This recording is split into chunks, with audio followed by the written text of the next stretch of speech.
கிய குப்சாமி பாடு அப்படின்னோடனே இதெல்லாம் பாடி இருக்காரு. ஒவ்வொன்றா பாடி காமிச்சோன்னே, ஏய் இது என்ன ஏற்கனவே கேட்ட ராகம் மாதிரி இருக்கு, குறிஞ்சி ராகமாச்சே நீ பாடுறது, தெரியுமா இதுல குறிஞ்சி ராகம் இருக்கு? அம்மா நான் கத்துக்கும் போது எனக்கு இந்த ராகம் தெரியுதுமா, ஆனா இதுல வந்து முழுக்க முழுக்க குறிஞ்சி அமைஞ்சிருக்கிறதுன்றது எனக்கு தெரியல. ஆமாப்பா இது குறிஞ்சி இருக்கு. அப்புறம் பாத்தீங்கன்னா இந்த ஆத்திலே தண்ணீர் உண்டு அத நடுவே வயலும் உண்டு, இப்படி ஒரு பாட்டுல பாத்தீங்கன்னா நட்டப்பைரவி ராகம் இருக்கு. இதுல ராசாத்தி ஒன்ன எண்ணி ராப்பகலா கண் விழிச்சே, ராப்பகலா கண் விழிச்சே, ராணி ஒன்ன கை பிடிச்சேன், அதுல பாத்தீங்கன்னா சிந்து பைரவி ராகம் இருக்கு.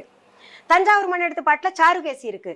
இப்படி இருக்கும்போது சீதாமா சொல்றாங்க, ஏய் ஒவ்வொன்றுலையும் ராகம் இருக்கேப்பா, உனக்கு தெரியுமா அப்படின்றதுக்கு, இல்லம்மா எனக்கு தெரியாது, இங்க கத்துக்க வந்த பின்னாடி தான் எனக்கே சாயல் அடிக்கிற மாதிரி இருக்கு அப்படின்னா, நீ ஏன் இதே தலைப்பா எடுத்து பண்ணிடக்கூடாது அப்படின்னு அவங்க என்கரேஜ் பண்ணியிருக்காங்க. அப்போ எங்களுடைய ப்ரொஃபஸர் காரைக்குடி சுப்பிரமணிய ஐயர் அவரும் வந்து என்கரேஜ் பண்ணதும், இதே தலைப்பை வச்சு நம்ம வந்து நாரதகான சபால ஒரு நிகழ்ச்சி பண்ணணும் அப்படின்ற ஒரு கட்டம் ஏற்பட்டு